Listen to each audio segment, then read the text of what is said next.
Um, hey guys, welcome to today's Leetcode contest. We'll be discussing all the solutions in this video. So let's get started. Okay, so problem number one, majority frequency characters. Okay, so we are given a string s, and what we want to do is we want to count the number of times that each character occurs, right? So in this case, let's say a occurs 3 times, b occurs 3 times, c occurs 2 times, d occurs 4 times, and e occurs 1 time, right? So, and now we want to bucket each of these characters by their frequency. So the number of characters, the characters with frequency of 4, it's only D. Then the characters with frequency of 3, it's A and B. 2, it's C, and 1, it's E, right? So now the group size denotes how many characters are there having that particular frequency. So in this case, it's 2, right? In this case, it's 1. In all other cases, it's 1. So then now what you want to determine is this group the majority? Yes, it is the majority because the group size is the maximum, right? And one more other constraint in this problem is that if like you get multiple groups of the same size, right? So let's say a frequency of 4, and then you get a group size of 2. Let's say there was a E over here as well. Let's say there's a F here as well, which is 4F. So basically there are 4F in this string. So in that case, we want to pick the groups, even though the group sizes are the same, but their frequency count is greater. Like let's say this one is 3, this one is 4. So then you want to pick this group as your answer. Okay, so D and F. And then after picking that group, what we want to do is we just want to return the answer as a string. So that's in this case it's A comma B. So you just make a string out of it saying A and B, and we want to pick it in any order, like return it in any order. Okay. So very straightforward problem, like just implement what they are saying. So what I did was just took a map and counted the frequency of each character, okay, and then I made this bucket F. So F is like here, so this value represents the frequency, right? So let's say we calculated the frequency in the H map, right? So this is the character wise frequency.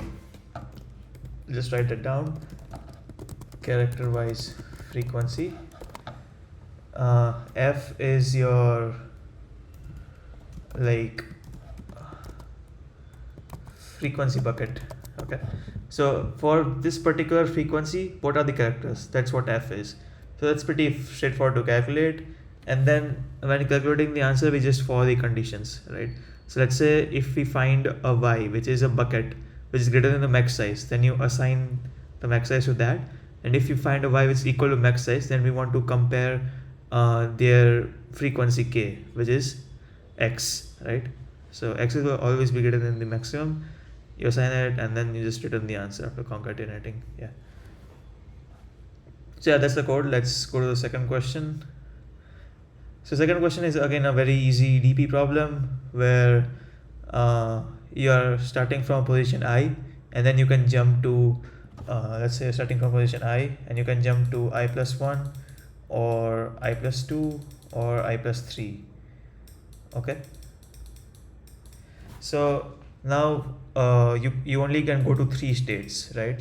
So dp of I should be the you define dp of I as maximum. I think it's we want a minimum, right? So yeah, so minimum cost, the minimum cost, and so we want to go to n, cost to reach n.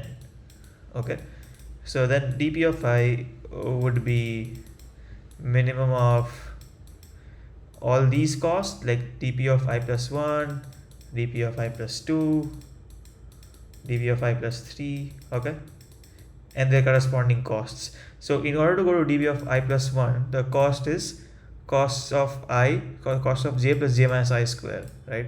So if you, let's say if you want to go from step I to step j, then your cost is cost of j plus j minus I whole square.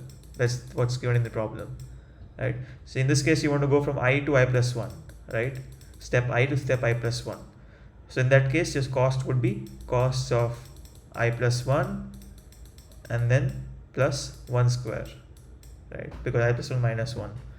and then similarly cos of I plus 2 plus 2 square, and similarly cos of I plus 3 and plus 3 square, right? So just add this, take the minimum, and that's your answer. Okay, and the base condition, the base case is dp of n, like if you're already at step n, right? So yeah, if you're already sitting at step n, then you don't need to go further, like because you're already there. So dp of n is 0, right? Because there is no cost to reach it because you're already there. So that's what I'm doing. I just wrote a recursive dp function where I just like everything is infinite, okay, and if I is n, then returns 0, okay, and if we already seen the dp state, we just return a dp state, okay, else we just iterate like I plus 1 till I plus 3 with this edge condition of less than equal to n, and then I just calculate the answer of going from step I to step j. Okay, so go of j and costs plus cost of j minus 1, and then whatever the cost function is. This is the cost function, by the way. Okay, and I just set the dp. So yeah, that's pretty straightforward, I think. Yeah, let's go to the next question. Okay, next question is like kind of tricky, but I think it's pretty straightforward as well. So what we want to do is we are given a string, and then we want to remove substrings of fixed size from the string, and then we want to perform some operations on the remaining string. Okay, so operations are like you're just given a string of directions, right? So it's a LUL and k equals to 1. So you want to remove all the substrings of 1, and then you want to see in how many places you can reach. So you can start, you're starting from 0, 0. Okay, so let's say you're starting from 0, 0, and you remove this L. So you can only go up and left. So when you do UL, right, when you do just a UL, we will reach minus 1, 1, right? I mean, the up and up is pretty weird because it's kind of like a right, then down is also weird because down is kind of like a left, and left is kind of like going, going up, and right is going down, right? I know it's weird, but I think it's what the problem is saying, right? So yeah, that's what you want to do. Remove L. Let's say where we reach when we do UL, remove U, then we can do LL, like go left twice, remove L, then go LU. Okay, and then these are the number of places that you can end up in, right? So how many places are unique? It's minus 2, 0 and minus 1, 1. So you return the answer as 2. So that's the problem, right? Yeah, so that's the problem. So the way that we want to do is we want to apply some kind of sliding window logic to calculate it efficiently. Okay, so let's say we are over here. Let's say this is our window. Okay, this window size is k. Okay, and we know, and let's say this is some prefix and this is some suffix. Okay, so you're standing at this point and you started from 0, 0. This is by index 0, by the way. Now you're standing at this point, and let's say by some mechanism you know that at this point you will be at x1, y1. Okay, so this is pretty simple to calculate. So because you're just iterating on the prefix, so you always know at which point you'll end up in, right? So let's say you end up at x1, y1 over here, and let's say for suffix also, let's say from here, so suffix is similar. You start from 0, 0, okay, and then let's say you end up at x2, y2 over here. Okay, so basically what I mean is suffix of I is where do we end up at if we start our journey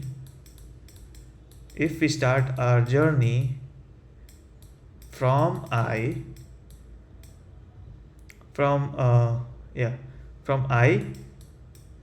at 0, 0. Okay, so let's say suffix is like up, left, right, and let's say this is your suffix. You start from 0, 0 from here, and now let's say you go up. So in this case, up is I'll just take up as the traditional sense, not what's going on given in the problem, because it won't affect our answer. Okay, I mean it would affect our answer, but I mean not in a, it would not, like, there is no loss of generality, right? Without any loss of generality, we can safely assume that up is up and up is not down or left. Okay, so let's say we go up, then we go left, and then we go right again. So you end up over here, right? So that's what I'm saying. Like, where do we end up if we start our journey from I? Okay, so let's say we start our journey from 0, 0 from here. So let's say we end up at x2, y2. Okay, and by some mechanism you have this calculated, x2, y2 and x1, y1. Okay, now what we want to do is we want to continue our journey. Now let's say we remove this part from here. So here you would actually start your journey from x1, y1, right?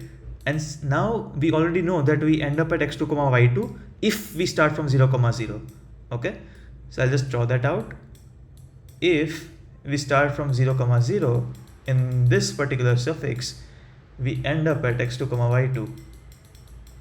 So what will happen? So you'll follow some path, okay, dot, and you end up over here. So what would happen if you start the same journey of pattern or a path from x1, y1? What would happen? Your path would get translated to that particular location, right? 0, 0 is here. Whatever path you followed, that would get translated. So by translated, I mean that just pick up this path like this. Let me remove this. And you end up somewhere over here at x3, y3. Okay, so this is just path translation. This is just a path translation. So by path translation, I mean that you end up at x1 plus x2, y1 plus y2. Yeah, because for 0, 0 we ended at x2, y2. Then for x1, if you start from x1, y1, you ended at this coordinate. I'll just show you one example. Okay, let's say you made a journey like this. This is 0, 1, 0, 1, 1, 2, 1. Okay, you started from 0, 0. Now let's say you start your similar journey, you start from 5, 7. Okay, 5, 7. So where would you end up? So my hypothesis, by my definition, you would end up at this plus this, which is 7, 8. Let's check if we end up at 7, 8. So we go right once, you end up at 6, 7. You go up once, you end up at 6, 8, right? And then you go right once, you end up at 7, 8, right? I mean, yeah, just let's draw the point over here. Okay, that's where you end up at, right? So now you know where would you end up, x1 plus x2, y1 plus i2. So that's your final destination. So this is your final destination, and this point you can insert in a set to count the number of distinct unique points that you can reach, right? So that's how you solve this problem basically. And then you move the sliding window to the right by 1. You already know where you end up for this particular prefix. You move the sliding window to the right by 1 again from here, right? And you already know where this suffix ends. Okay, so you can just do this adding thing and translation thing basically, and keep adding those final points to the hash set, right? So yeah, I'll just make the diagram little bit more clear. Here, let's say you go till here, x1, y1 you end up at. You remove this part and you want to translate from here. And then if you're starting from 0, 0, we know that we end at x2, y2. Okay, and so now finally we would add at x1 plus x2, y1 plus y2. Okay, as we proved above. But how now main question remains how to find x2, y2. That's also pretty simple. So it's just a suffix, right? So let's say your path look like this. Okay, now you went from this to this, and from this to this, just right. Okay, so this is basically right, up, right. This is just up, right, and this is just right. So what's happening? So let's say you end up here. This is I think 1 1 2. Okay, this is 2 comma 1, right? So when you do right, up, right, we end up at 2 comma 1. Cool. But when you do up and right, we end up at, where do we end up? 0 comma 1 and 1 comma 1, right? So when you do up and right, you end up at 2 comma 1, which is the final destination, minus this right, wherever you would end up with this right. Okay, basically, okay, if you just do a right, basically, so if you just do a right, you would end up at 1 comma 0, so minus 1 comma 0, which gives me 1 comma 1. Okay, and if you just like do a right, so that would be 2 comma 1, which is again the final endpoint, minus this prefix, right, minus whatever this prefix gave you. So this prefix minus ru. Okay, so ru gave me 1 comma 1. Okay, so you just do a minus 1 comma 1, and then you end up at 1 comma 0. Okay, that's 1 comma 0, and that's how you calculate the x2 y2. This is basically the suffix that I'm calculating. For this you know, for this you know, and for this you already know. Okay, so now since we have all our calculations done, we can move on to the code. So code is also pretty simple. Like I just have this class up, down, left, right, and what I do is calculate the prefix, calculate the suffix. I just, if it's up, then I move up, down, and then prefix is pretty simple. You just keep moving as the string commands you to move. And suffix is also simple, as I said, get the end destination and subtract the prefix. Okay, and suffix of 0 is just the end destination, right? Because suffix of 0 is like the entire string. So suffix is saying where would you end up if I start at position 0.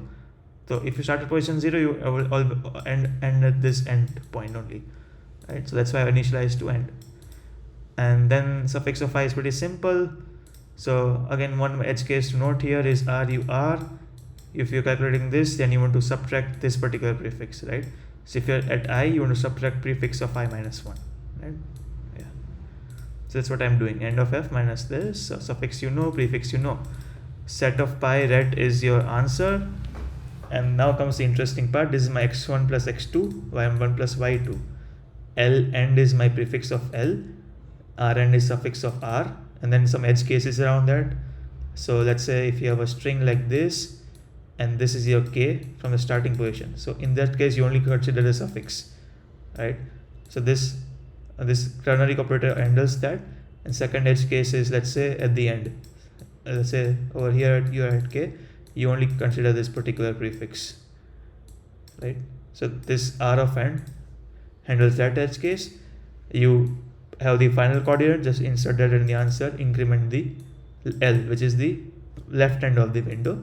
And one more edge case here is that if the size of the answer is 0, then answer, like if you cannot reach anywhere. So in this case, if you remove the entire string, because you already started 0 comma 0, so that's why answer is 1, right?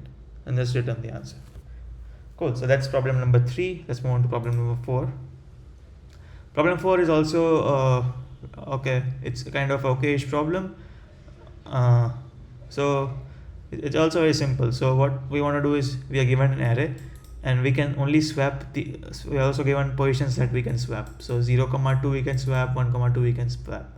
Okay, and after swapping, what we want to find is like maximum alternating sum of the array, right? So it's okay, it's very simple. See, it's, I think, simpler than problem number 3. So the way you can do is by modeling it as a graph. Okay, so let's say you have 1 2 3, and you can swap 0 2, and what else you can swap? 1 2, right? Yeah, so 0 2 you can swap, and you can swap 1 2, and this is your positive, this is negative, this is positive, because odd indices are negative because you want to alternate, even are positive. So from 0 you can go to index 2. This is an undirected graph, by the way, because you can swap in any direction. And from 2 you want to go to 1. Now 1 is at a minus sign. 0 are and 2 are both a plus signs. At 0 you have element 1, at index 2 you have element 3, and at index 1 you have element 2. So obviously at the minus sign you want to put all the minimum element, right? So you would want to have this one occupy the minus sign, which is node number 1, right? So how do you do that? So it's simple. So what this graph represents is that you are given this array 0 to 1, and you can swap any two adjacent elements. So now if you can swap any two adjacent elements, then you can reach any configuration. Okay, you can reach any configuration that we want. Okay, so let's say your graph look like this. Okay, your graph can only look like two cases there. It can be a cycle or it can be a chain graph. Okay, so let's say in either cases, let's say it's a chain, it's a line graph. Let's say your plus and minus signs look like this. Okay, now minus signs should occupy the minimum elements because they are getting subtracted, and positive sign should obviously occupy the maximum elements by magnitude. Okay, so let's say your 1 2 10 7 3, like this your array is, right? So now you have to move this 1 over here, and you want to move this 2 over here, because these are the two minimum elements. And then 10 7 3 can be anywhere. Okay, because if you move 1 and 2, then 10 7 3 will obviously occupy the plus signs, right? So how do you do that? You can just, let's say, fix a spot. Let's say you fix this spot. So let's say you want to move let's say 2 to that spot, so you just move 2 over here.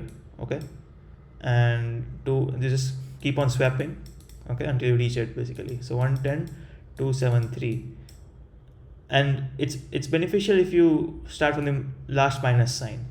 So 2 needs to move to here, so it would get 1 10 7 3 2, and then you want to move 1 over here, so that's will look like this: 10 7 1 3 2, and there you go, you achieved it. So basically, if we can swap like any two adjacent positions, you can reach any configuration you want. So basically the answer is very simple. It's like sum of all elements in cycle, in chain or cycle. Basically cycle is also pretty straightforward. Okay, there is nothing to think about even. Sum of all elements in chain or cycle minus twice the sum of required minimum elements. Okay, this is your answer. So how many minus signs are there? There are 2 minus signs. So how many minimum elements do you want? You want 2 minimum elements. So because you took the sum of all the elements, that's why you want to subtract the minimum twice, because you want to make it alternating. So what I mean by that is, let's say you have 1 plus 2 plus 3, and then this is at minus position, these two are at plus position. Okay, so you took the sum of all the elements, which is 6, but your original answer should look like 2 minus 1 plus 3, which is 1 plus 3, which is 4. So in that case you want to subtract 2 like 1 twice, right? Because one time you added it and the second time you want to subtract it, so that would give 4. Okay, which match. So this is a formula, and that's what I'm doing. Just construct a graph out of these swaps and iterate on all the chains like we do in a normal BFS. Sort the array that you get, take the sum, subtract the minimums, add the sum to the answer, return the final answer. So yeah, that's it. Thank you guys for watching. Bye.